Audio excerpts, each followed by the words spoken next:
এই তো আমাদের হালুয়াঘাট কারিগরি প্রশিক্ষণ কেন্দ্র, যেটাকে টিটিসি বলে।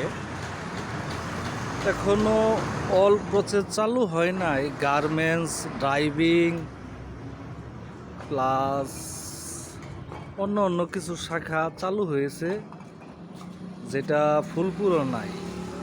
আপনারা এইখান থেকে প্রশিক্ষণ নেওয়ার পরে বাহিরেও জবে যাইতে পারেন, ভালো স্যালারি ইনকাম করতে পারবেন। এই তো টিটিসি বিল্ডিং, মানে কারিগরি প্রশিক্ষণ কেন্দ্রের আপনাদের পুরো ভিডিওটা দেখাইলাম। আপনারা হয়তো জানেন না যে হালুয়াঘাটে কারিগরি প্রশিক্ষণ চালু হয়েছে। ফুলপুর নাই, এরপরে নকলা আছে। এইখান থেকে কিন্তু প্রশিক্ষণ শেষে আপনাদেরকে সার্টিফিকেট দেওয়া হয়। সার্টিফিকেট নিয়ে বিভিন্ন জায়গায় আপনারা চাকরির জন্য জব করতে পারেন, ভালো কিছু অর্জন করতে পারেন। আশা করি ভিডিওটা কেমন হয়েছে জানাবেন।